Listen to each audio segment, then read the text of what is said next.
Today on the Missions Podcast, how is technology changing missions in our changing world? We'll talk about that with Andrew of ABWE's Live Global Ministry. But first, a word from ABWE President Paul Davis.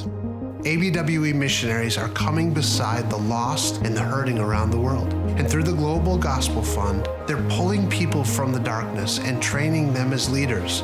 They're planting churches, and they're even beginning their own missions movements.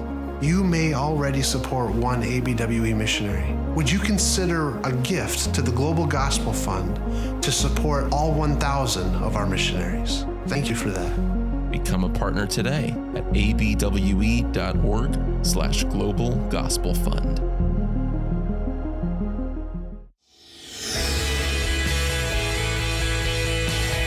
Welcome to the Missions Podcast, the show that explores your hard questions on missions, theology, and practice to help goers think and thinkers go.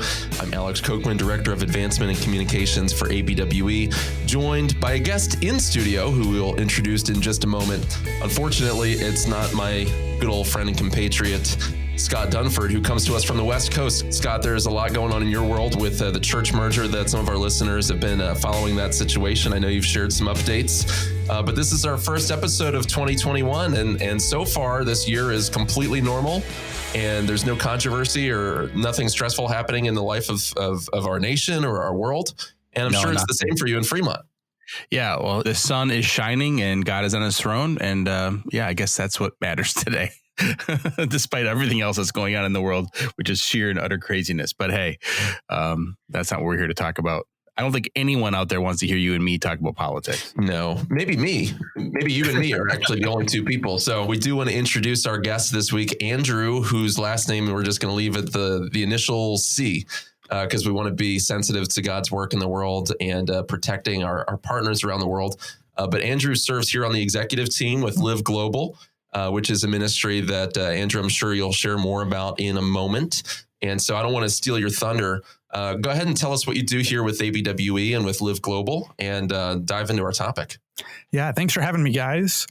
Yeah, so I, along with several other just close friends and team members, we lead a ministry called Live Global, and we focus on identifying and equipping national believers around the world for the advancement of the gospel. And in that, we love to invite the North American church, quite frankly, every believer, into how God has equipped them and gifted them for their role in the Great Commission. So tell us a little bit more about your story. We know you've got a background in technology and working in the grocery business, and now you're working out of the headquarters there in Harrisburg. How did you get from point A to point B? And tell us a little bit about that story. Yeah, from a young age, the Lord saved me, and I felt that He called me to ministry. And so I went to Bible college. I did some seminary preparing for ministry. But during that time, just began to realize, like, if Jesus didn't begin his earthly ministry till he was 30 or ish, I probably didn't need to jump in at 20 or 21.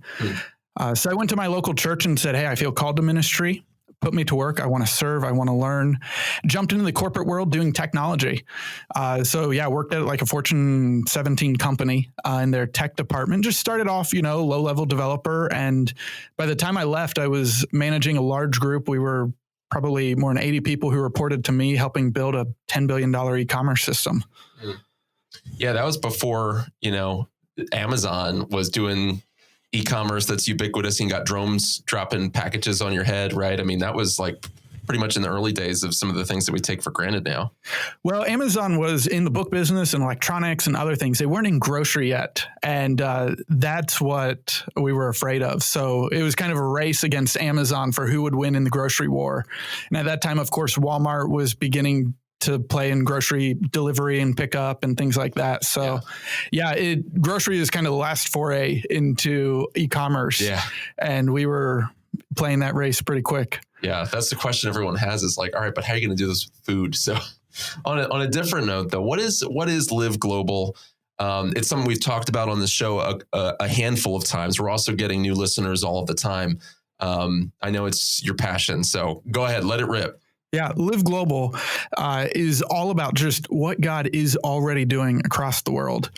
My wife and I in the past few years have been to more than a dozen countries, and everywhere we go, we find local believers, national believers, who are faithfully fulfilling the Great Commission in their own communities. They're reaching their own communities and cultures with the gospel. And our role has always been, how can we come alongside them, hold their hands up so they can reach their people? And the reason I think that's such a viable and reproducible model is when you talk about a North American, well, if I were to go, we'll pick Myanmar, for example, I'd have to learn the language. I'd have to learn the culture. I'd have just a hard time getting into most of the country because I'm white with a blue passport. But local, Burmese believers or Myanmar nationals, they can go anywhere they want. They know the language. They know the culture. They're not taking furlough. They don't have to pay for international health care. And the barriers they have to seeing their people reached are often ones we could easily come alongside them and help with. Yeah, it's funny. And Scott, I'll let you get in and get a question in here too. But this is something that I share your passion about. My first exposure to missions, a lot of people, their first exposure is going on a missions trip in high school or something like that. I went to Haiti or something like that. That's not how it was for me. Right around the same time in college that I was reading books like Radical and God was starting to burden me, I read Revolution in World Missions by K.P. Yohannan, which if anyone's familiar with the saga that Gospel for Asia has gone through over the last several years, I won't rehash that for everybody. So there's a lot of controversy and difficulty associated with that ministry. But the book itself was pretty much premised on why would we continue to send traditional missionaries when there's so many nationals that can do it more effectively and cheaper? Now, you can overstate that case, and he does. But that was my first exposure to missions, was thinking, well, what if we were to just lift up nationals directly? What I love about Live Global is that you guys are doing that without some of the pitfalls. You recognize like it's a both and, right? It's not like we're not going to keep sending traditional missionaries. It's a partnership. Yeah, I think the greatest pitfall most people fall into when they look at partnership ministry is they view it as transactional. There's a believer here. If we write a check, they'll go plant so many churches, do so many discipleships, care for so many orphans. With Live Global, everything hinges on relationship.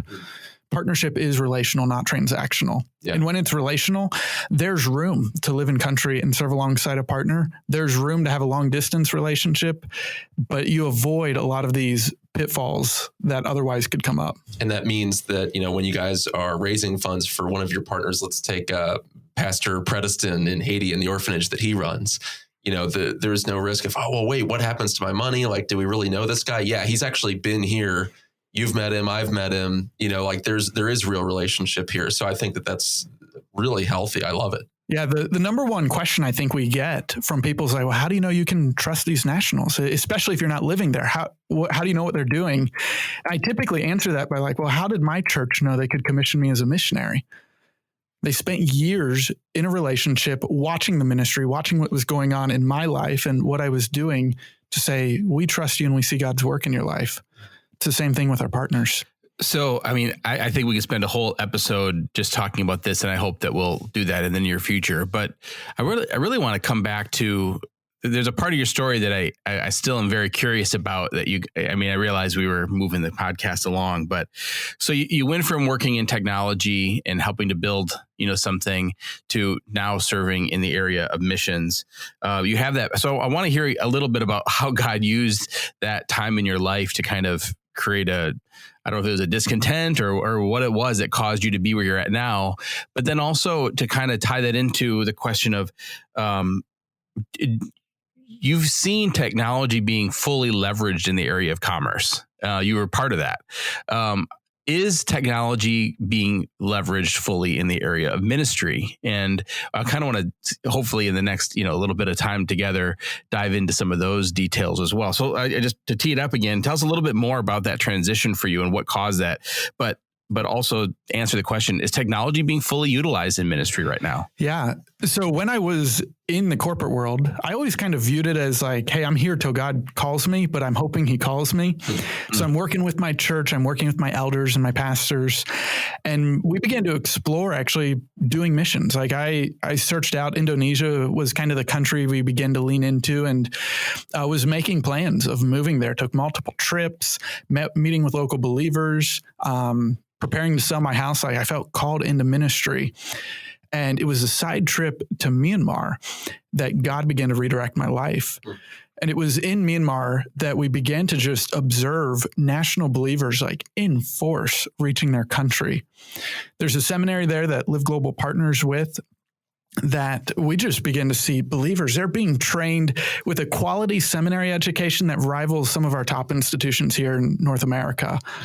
But they're going out reaching unreached people groups in their own country. Yeah. More than 2,000 people have graduated from that seminary, Faith Baptist, that you can find on our website. Wow.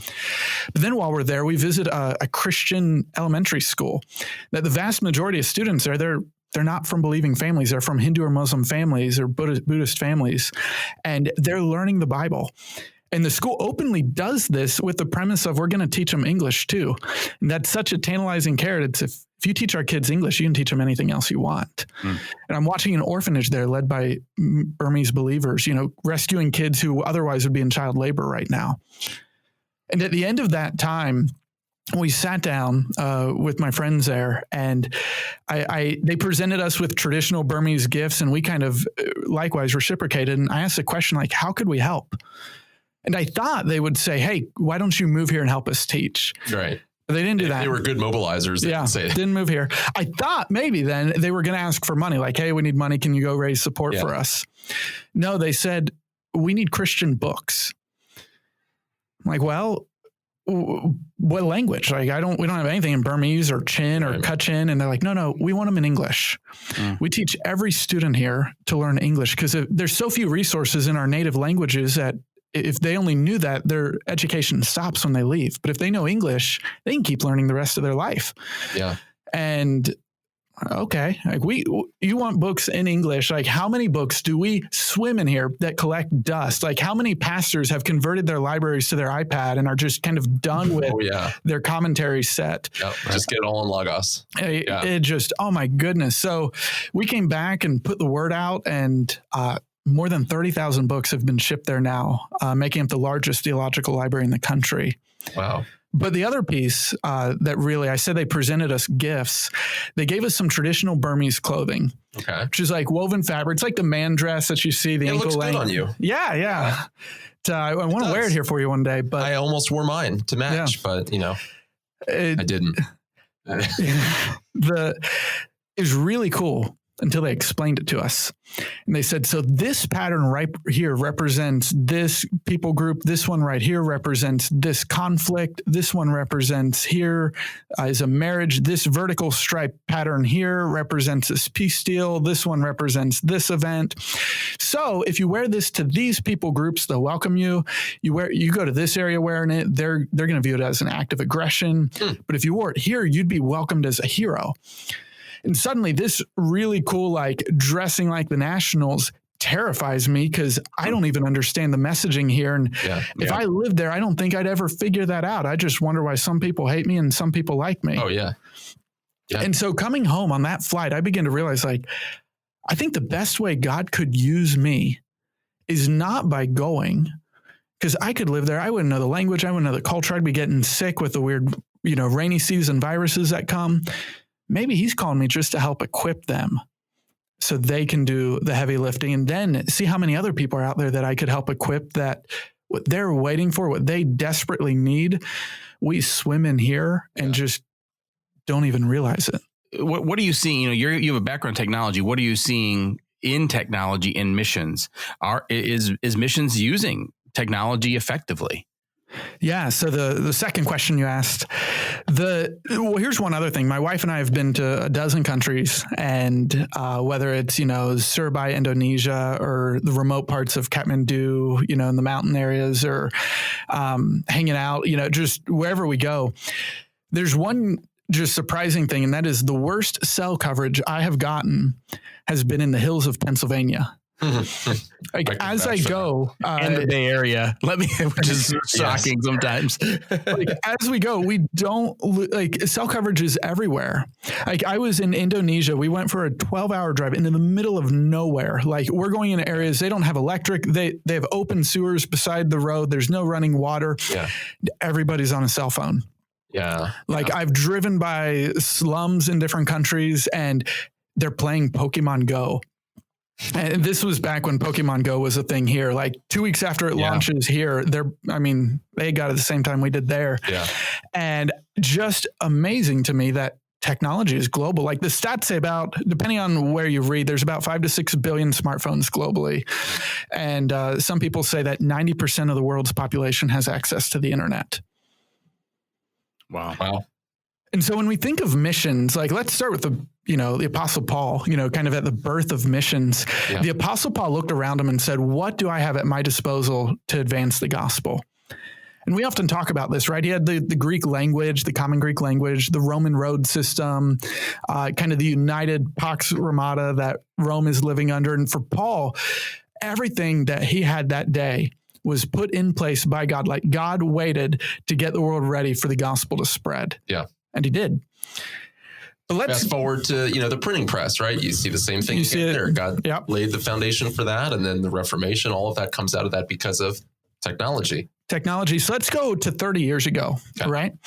You think of a missionary 30 years ago, some things have changed between them and Paul. Like Paul had a mail delivery system, but they had a little more modern, depending on where they were, mail delivery system.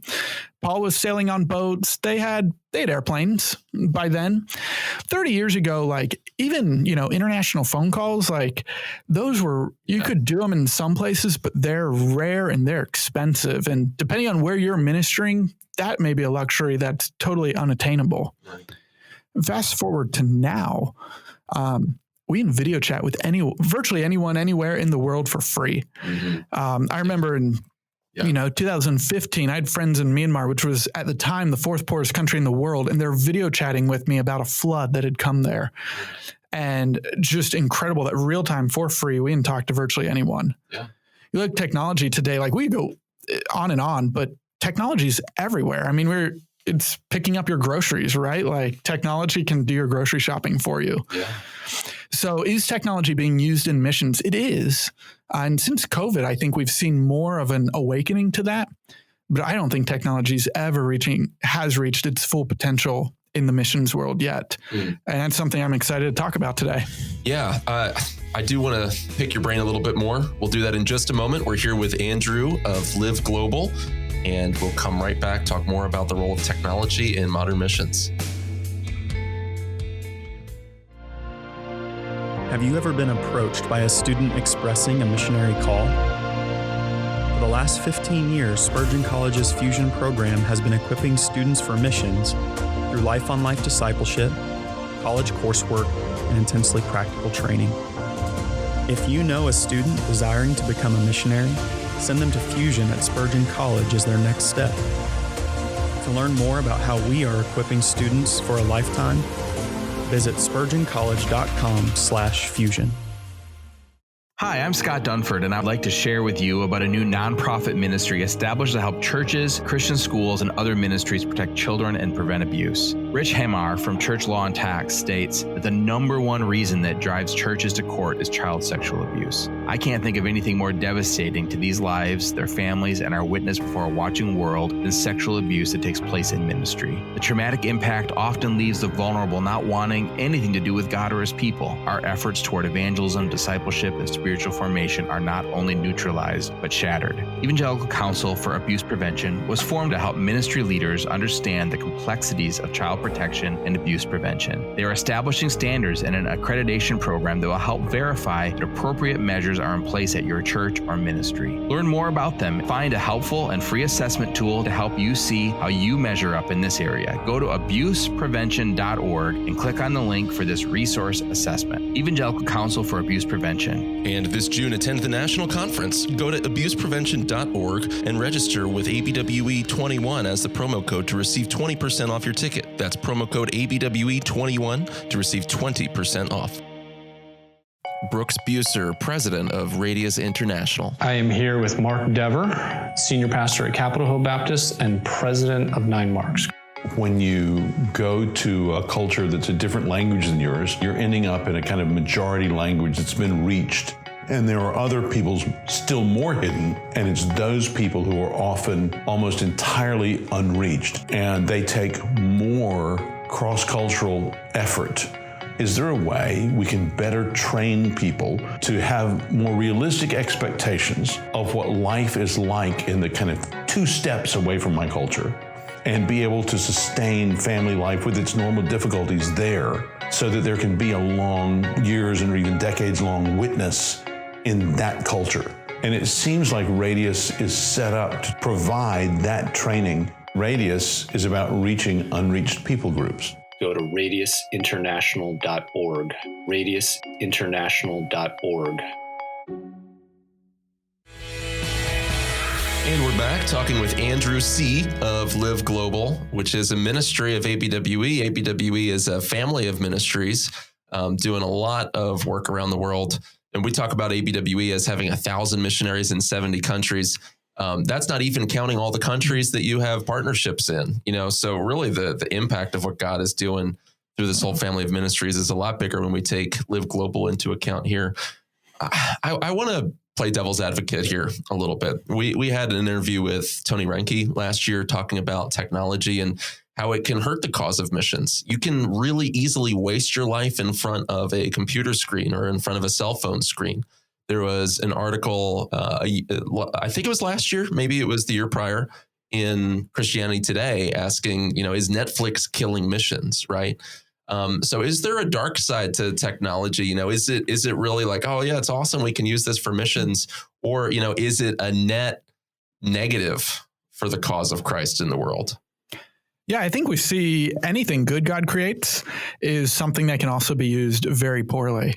And across North America, let's take missions out of the picture. Like in North America, technology can be used in very redeeming ways and very good ways, and it can be used in very, very destructive ways. And I don't even think we need to list all of those ways because plenty come to mind. Yeah.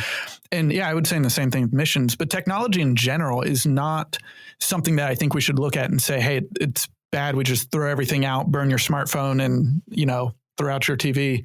Although you probably could throw out your TV. Yeah, you could do with throwing out your TV. So it is about relationships. So you would say technology is about facilitating those relationships, right? Can you unpack what that looks like? Yeah. Technology never replaces relationships, but technology can enhance and enable relationships. And I think this is something that our generation, even the generation below us, is really struggling with, is there have been really this idea that technology can kind of replace things, and it can't. But I could also list a million examples of ways that technology really enables relationships. Like the number of friends that I have that live across the U.S. that, man, we're able to stay in touch now, even though we've moved, like we can talk frequently, we can video chat, we can encourage each other. And I would even just point to COVID. I think during COVID, we've begun to see like technology can be used poorly, and you can waste your life just, on Netflix. Technology can be used really well, and churches have been able to take advantage of that locally and globally of, hey, if we can't gather in person, we can still proclaim truth and encourage the body. Virtual church can't replace regular church. Right. But goodness, like, I'm glad that we have the option to live stream good content. And I've been a recipient of that for sure. This is a huge topic, obviously, all over the world. But I would say even particularly where I live. I mean, I live pretty much in the heart of Silicon Valley, people, even in our church, working for Facebook and Google and, all the big tech companies, Tesla is located right here.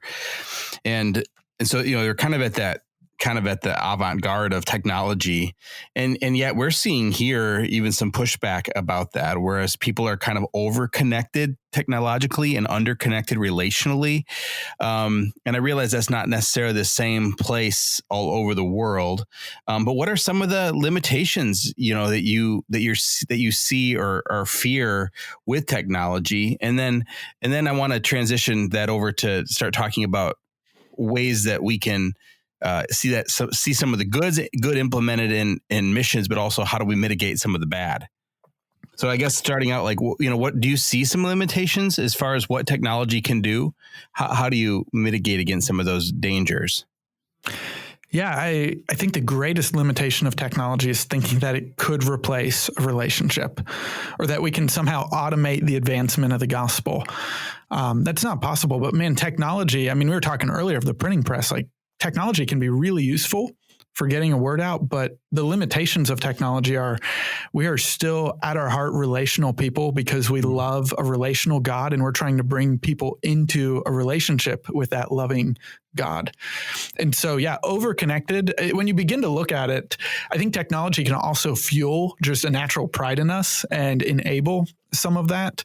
Yeah. And so using technology wisely is really just using technology in line of biblical principles.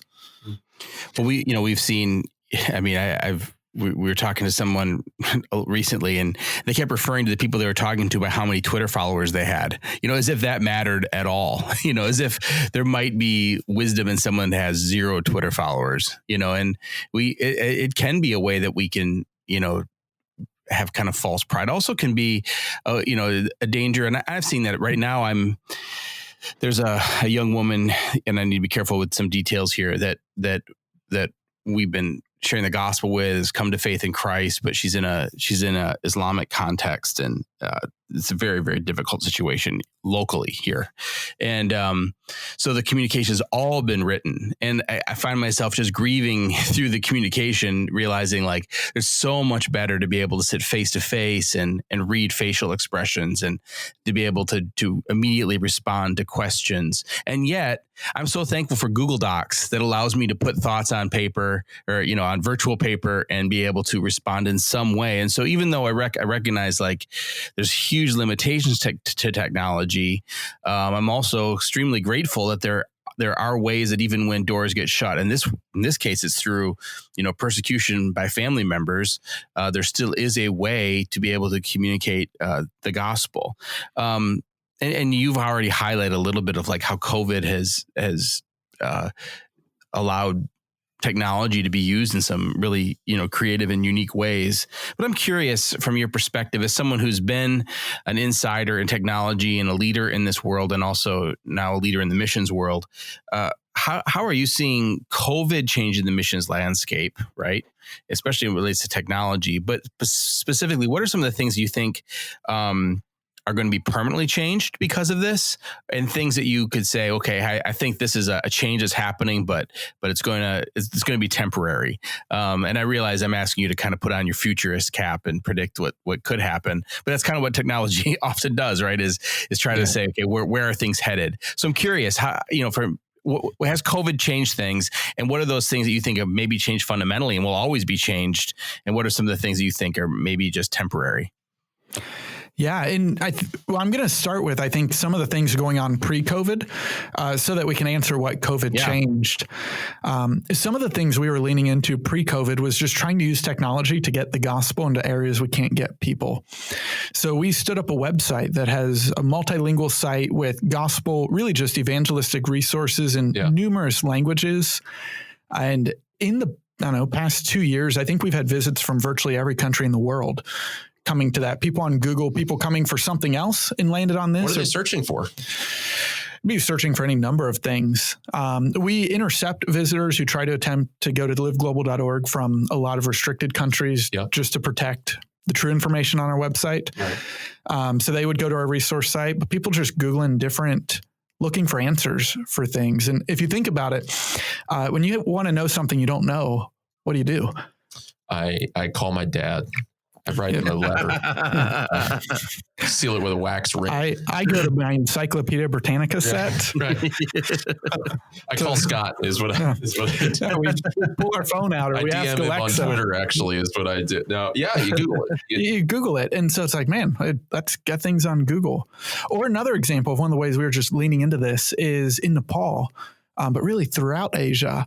As you have places that are a little more restrictive towards the gospel, we're building mobile apps that have gospel presentations in them. And then for people who can't read, you have audio gospel presentations. And of course, audio Bibles have been around a while, and there's tons of apps that are doing this. But good examples, I think, of meeting people where they are, of enabling people with resources. All right. The question with that, though, is maybe thinking through that missiologically. I could hear some people having a critique of, well, we don't want to just be airdropping gospel recordings to people, right? We want to stay and do long-term church planting. We want to focus on indigenization, those sorts of things. So how do you guys, approach that? How do you address that as part of a longer term strategy? And, does that have to do with the fact that we're not just airdropping things and we're not just hoping people stumble across it. We also have boots on the ground in each of these places. They're just not American boots. Yeah. And even the airdropping critique, I would just point to this isn't a new technology thing. I mean, you had that with Bibles or gospel tracts or things, in the generations prior, and God worked through those.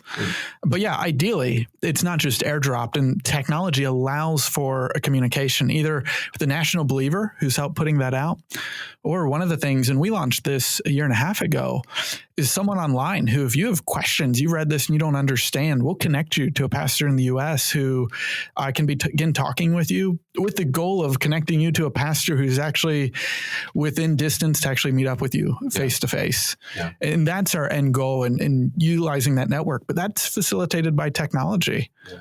And that's the local church too. So Live Global is not just, in your mind, helping connect churches and people here with individuals running around doing ministry without accountability anywhere overseas. It's really connecting people with church bodies that are being planted, that are formed, that are holding these national partners accountable, right? It's connecting the church here with the church there. Yeah. In everything we do, I mean, our national partners, our local believers they're in the context of a local church, serving with a church planting. And so, yeah, the church is never replaced or omitted, and technology couldn't do that. Yeah. Scott, online church. Yeah. Scott, to answer your question about how COVID changed things, I'm thinking to, some partners in India, I won't mention the area, that have shifted when COVID hit, lockdowns hit, they shift to online services. They're getting 3 to 4 times more people watching online than ever walked through their door. Right. And what they were beginning to realize is there's a lot of people who they're interested. But to be seen walking into a church with something that they're not a believer yet and they're not ready to connect to, but there's some open doors now that they're in the privacy of their home. We're seeing this even in Europe too. It's interesting as I've talked to pastors, though, and I've been in part of a number of pastors' fellowships out here in the Bay Area. They saw initial spikes in engagement, but then within a few weeks, as of now, the online engagements have kind of fallen off, and maybe that's just something that I'm sharing anecdotally. I haven't seen data, from the larger body of Christ, but if that's true, would that surprise you, and what do you think that is? Yeah, America, I think, is a lot different than what we're seeing in other countries. We're so much just independent in what we do, and we're so much about solving our own problems and finding solutions for our sorrow or our pain or our misery, that people are seeking that out. But I don't think, by and large, nationally, we're seeking that out in the Lord. In a lot of countries, we're hearing a lot of testimonies of COVID has really shaken people. And you think about it, a lot of countries, they're not getting a stimulus check. They're not getting We're fat and happy government handouts, and they didn't have a savings account or food stored up in their house either. There's a lot of countries where people are literally starving to death, and people, they don't have safety nets. They don't have security. They don't have happiness. They don't have Netflix to watch and entertain them all day or numb their mind. And they are looking, and they are desperate for something. And one of the exciting things, even in the midst of COVID, our national partners have been able to do food relief with the gospel. And we've seen people who were former persecutors come to faith in Christ or open up because of COVID. The believers actually have hope when nobody else has hope. And not only that, the believers in the midst of times of greatest need are the only ones willing to share and engage others, and not just their friends, but their enemies. Yeah. It's very true what you're saying. It's convicting. We are fat and happy here, but yeah, people are looking for hope, because we're seeing the same thing in our church. There's less people. The people that are watching are just the church members that are currently, kind of shut in or can't make it. Less random strangers stumbling across things. But I want to get specific here. So you are constantly looking for people with a tech background to help and serve with you guys. And some of the things that you're doing, I imagine if somebody's listening to this, they're thinking okay, so we can use Zoom to talk with national believers and pastors and missionaries that are in other countries and save on airfare that way. That's cool. right? We can message them on Signal or WhatsApp and stay connected. You're thinking though, like levels of people using their gifts and technology that's so far beyond those very kind of obvious things. Yeah, and you're right. We're doing that now. We're doing online Bible teaching to seminaries across the world via Zoom and stuff. But I'm also looking for all my geeks out there. Okay. All my friends. So when I say that, I'm looking for computer programmers. I'm looking for videographers. I'm looking for Facebook marketers. I'm looking for social media optimizers. I'm looking for hackers. I'm looking for graphic designers. Like, there is room at the table and we need you. And so here's 3 practical ways. When I think of technology and missions, I tend to put them in 3 buckets of how could you use your skills. Okay. The first one would be just frontline evangelism. Yeah. So this would be a guy who has a mobile app background, who could build a mobile app in another language and help deploy it so that our partners can continue to do evangelism and see the gospel advance. I was at a conference about a year ago and I had a guy come up to me and say, dude, I wish I could do something for missions, but I'm not a pastor. I only build mobile apps. I'm like, dude, you're who we need in the mission world. Like, we need you. People who are helping build websites, and these are, or coming alongside our partners who maybe a seminary in Bangalore is shifting to online education and they've never done this before. They're great at theological education, but this whole online piece, that's new. And someone who could say like, hey, I want to just partner alongside you in that. So frontline evangelism would be that first one, just building resources and helping equip people with these resources to get the gospel out. The second bucket I have is advocating for national believers. Okay. So this is what Live Global is about. We're about seeing the gospel go to the ends of the earth, that the knowledge of the glory of the Lord would cover the earth like the water covers the seas. The nations would be glad. Yes. And we believe technology is a tool to help enable that. National believers are the ones leading that charge. And so how do we engage the North American church in this? Like, because you don't see it, you don't hear about it. And so this would be people who, everything from videographers who help represent, like, here's what's going on in Cuba and how God is working in Cuba.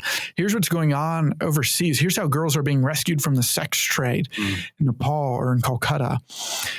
It could be people who are helping just with kind of the infrastructure that helps enable this. So online giving, how do we make online giving easier for people here? How do we, I had a friend here who built an Alexa app that every day can give you a new prayer request of someone to pray for overseas, a ministry to pray for overseas. So how do we help the North American church pray, give, and serve? And that's kind of the second bucket of that kind of connecting glue and that infrastructure to serve the North American church. Yeah. The third one would be, how do we help kind of back office missions? And Alex and I mean, you know this well, and Scott, you too, like behind the scenes for a mission org with 1,000 people, there's a lot of technology needs. There's a lot. And technology costs money most of the time. And we don't have money because we're a missions org. And most of the time, we want to send money to where it's needed most, which is overseas. Which is to the sexy things, not to office needs. Yeah. If there's a donor out there who would want to write $1 million check for back office technology, like, we will take it. But I also want to recruit a technology team that says, you know what, I'm not a church planner. Right. That's not what God called me to do. But he is called, like, I'm a coder, and I could help you build awesome tools so that missionaries can do their job more effectively. And so that mission leaders can focus on truly what God has called them to do. And the data just works behind the scenes. Yeah. There's a huge need for that as well. And one that we've seen a lot of opportunity for. Yeah. And I would extend that out. So those are kind of 3 buckets, but there's so many more opportunities, like ethical hackers. We have our own ethical hacking program now. Because in the corporate world, we were rather afraid of somebody hacking us because that impacts share price and that impacts, profits and consumers and everything else. But in the missions world, if we get hacked, people could die. Yeah. And we don't have a cybersecurity department, full-time here. We don't have full-time security team just dedicated to, like, how do we try to preempt China and all that they're doing globally. Like, we try to be diligent in what we do, but man, I'm calling friends and saying, there's a spot for you if that's what God has gifted you to. Yeah, man, there's a lot of people. This week's events have proven it. aren't there a lot of people in our nation who are looking for a cause? Yeah. They're just looking for a cause, and you're giving them one. So what do people do to find out more? Yeah, if you are one of these people or you know someone who you think is interested, go to our website at liveglobal.org. You can click serve and you can begin to build your online profile and just tell us who you are and what you're interested in, and we'll try to plug you in.